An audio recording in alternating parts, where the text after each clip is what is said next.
Hi, and welcome. You're listening to the X22 Report. My name is Dave, and this is episode 1113B, and today's date is October 28th, 2016, and the title of the episode is U.S. Government is Now Executing Operation Get It Started.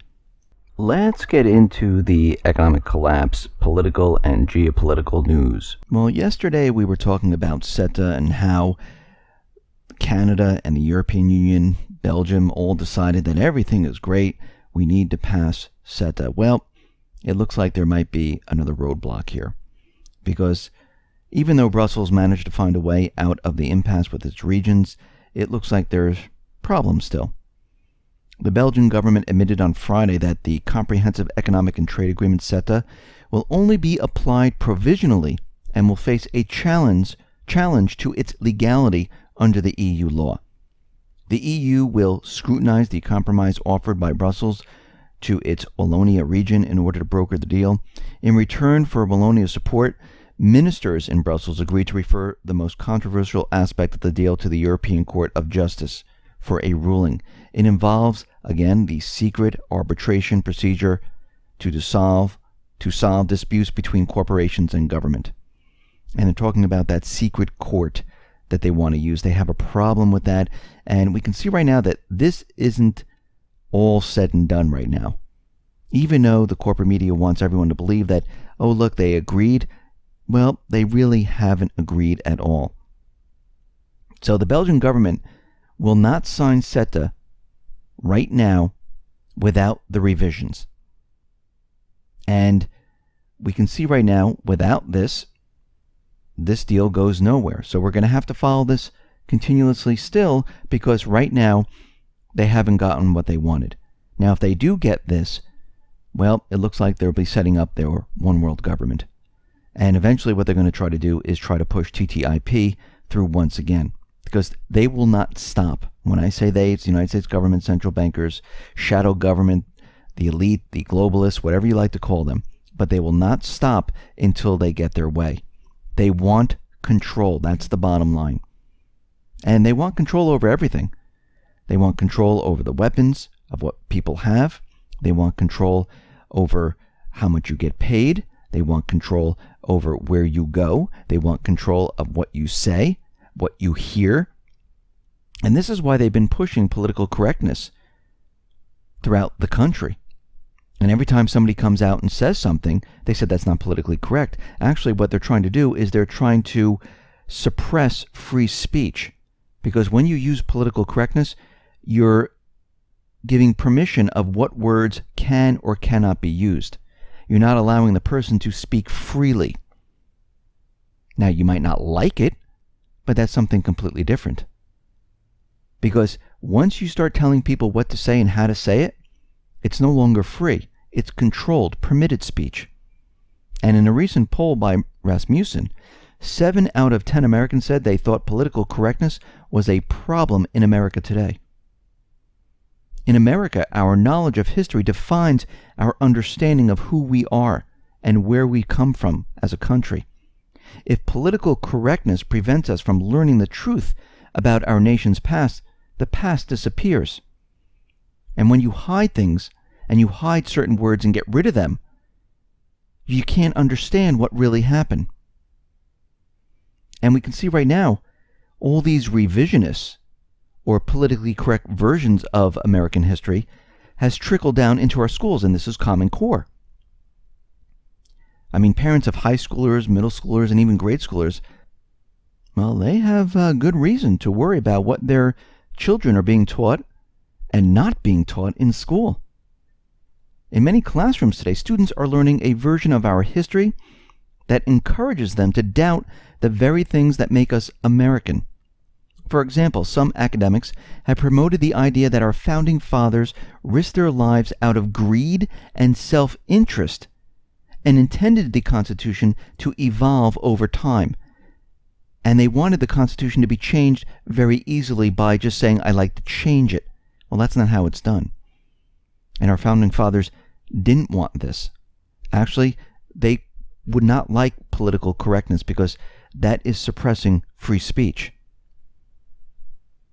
And we can see right now that our children, they have scored the worst in American history than any other subject at every grade level.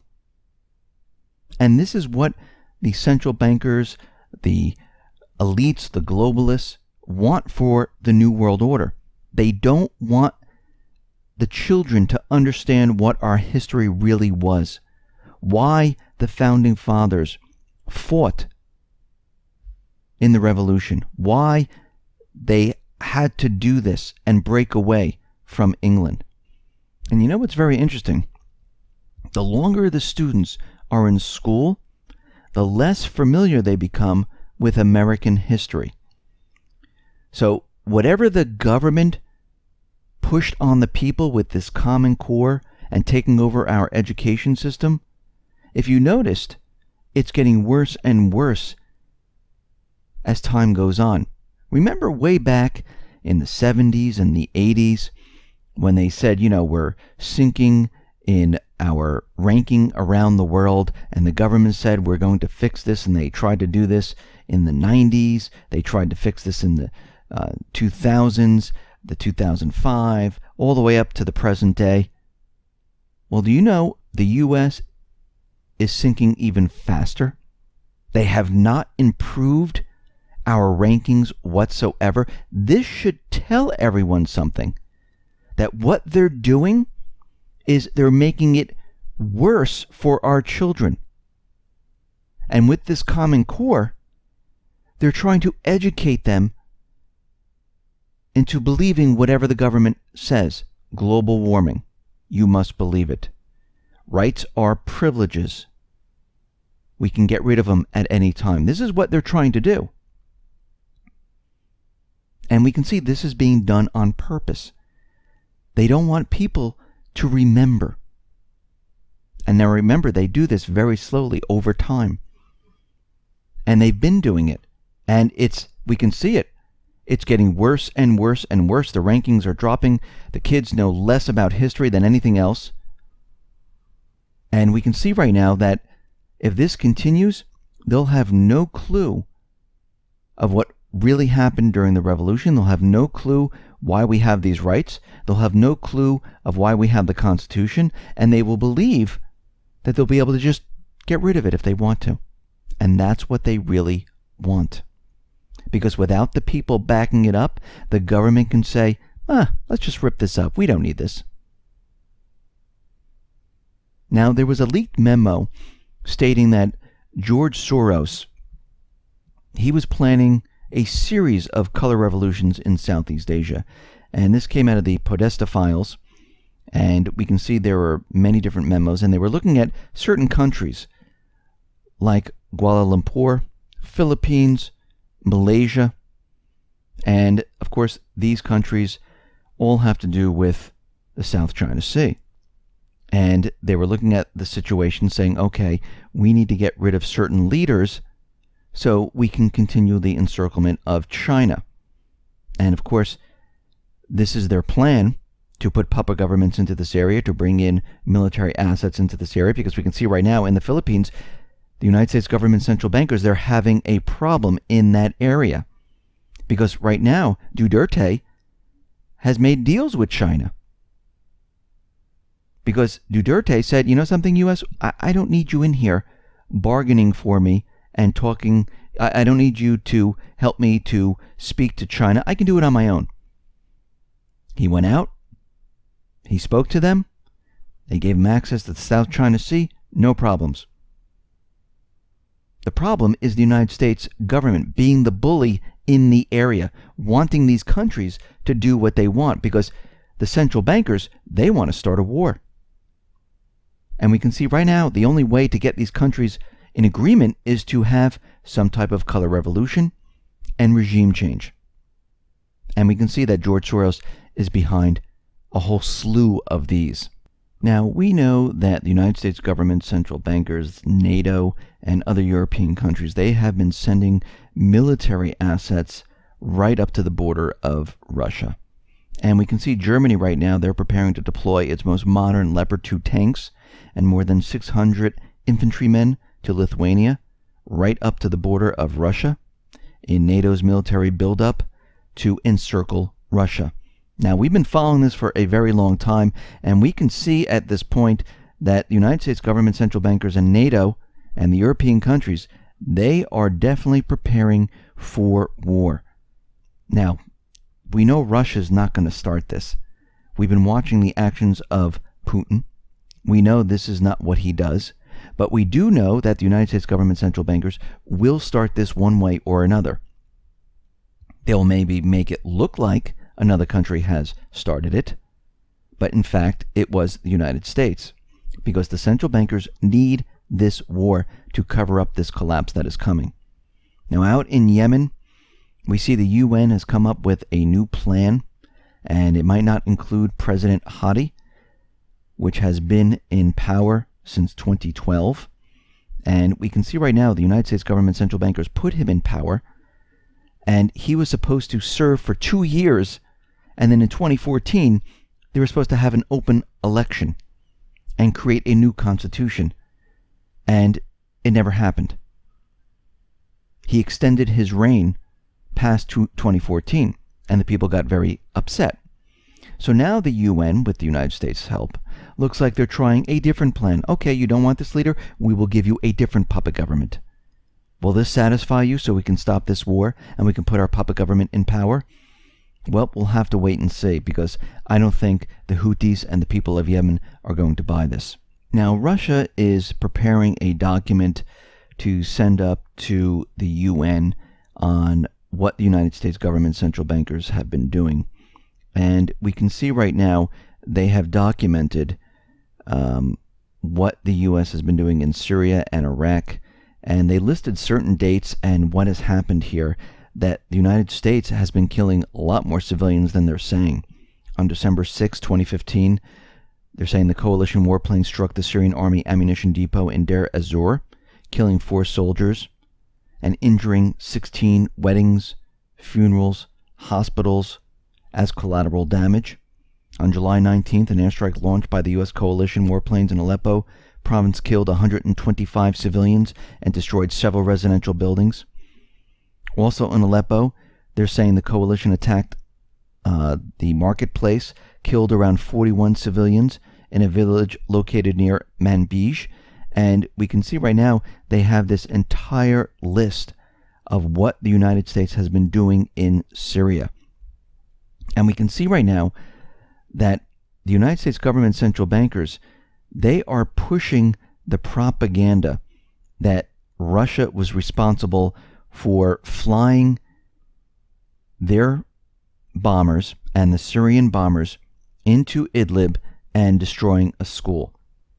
Now, the spokesperson for Russian Ministry of Defense said that, well, on our radar system, we spotted a U.S. Predator drone, and it was last seen flying over the grammar school in Idlib.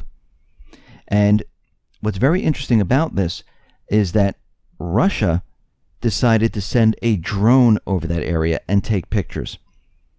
And their drone is registering no signs of destruction of the school's roof or shell craters in the entire area. And they've taken some pictures to show that, no, there was no bombing from an airplane or anything like that. Most likely, they were bombs that were set inside of the building, which, of course, as we know, the terrorists most likely did this. And they're saying a lot of the photos that are being distributed all over the internet, well, it looks like these were computer generated and modified. Because when experts look at it, they're seeing edits, they're seeing variations in the photographs. And what they're saying happened doesn't fit what the drone picked up, because they're not showing any type of bombing. There's no craters, there's no roof damage, there's nothing. The damage is inside the building, blown out, which is very interesting. So we can see right now, Russia is providing proof once again. The United States government, central bankers are using propaganda, and what happens is truth always overrides the propaganda because you cannot back up the propaganda. Now, Russia has destroyed the Islamic State's oil export business by 70% right now. So the Islamic State is in big, big trouble. And we can see right now the United States government central bankers, they are using whatever they possibly can to try to point the finger at Assad, saying that more action is needed to remove Assad. Now, they're going with the UN report about chemical weapon usage, where they're saying that Assad flew his helicopters into the area, dropped barrel bombs. They were filled with chlorine, and they hit the area. Now, the UN report came out, and when reading the UN report, Russia and others are saying this is completely unconvincing. They're saying the latest report by the UN, which blamed the Syrian forces carrying out these attacks 19 months ago, well, there's no proof. There's nothing that links Syria to this whatsoever. And the report provided assessments on 3 different cases, but they're unable to determine who was responsible for the chemical weapons attack. The news report states that the helicopters allegedly dropped barrel bombs containing chlorine gas. Now, they're saying it hit the ground, released the toxic substance that hit the population. Though the report asserted that the helicopters most likely originated from 2 government-run bases in the area, it could not confirm the names of the individuals who had command and control of the helicopter squadrons at the time. And when we look further into this, they show a lot of pictures of people being gassed. They show a lot of pictures of people hurt from this. But that is not proof. That is what happened in the aftermath. It's like going on trial for murder, showing the pictures of the dead body and saying, see, here are the dead bodies. Well, you need to make the link. And of course, they never do this. And what Russia is saying when they're looking at this is that there's no material proof. There's a lot of contradictions. And we can see right now that the information coming out doesn't show a link or doesn't prove anything. The UN is making a lot of assessments, but there's no proof in the documentation. And when they look at it, they say, well, the hospital received about 20 patients that reportedly suffered in the attack. But there's no proof that who was the person handling the case. The hospital was unable to provide medical reports to confirm the death of victims because of chlorine intoxication. Even though the photographs showed all of this, the hospital records don't. And this is a major problem. But the United States government central bankers, they don't care about this.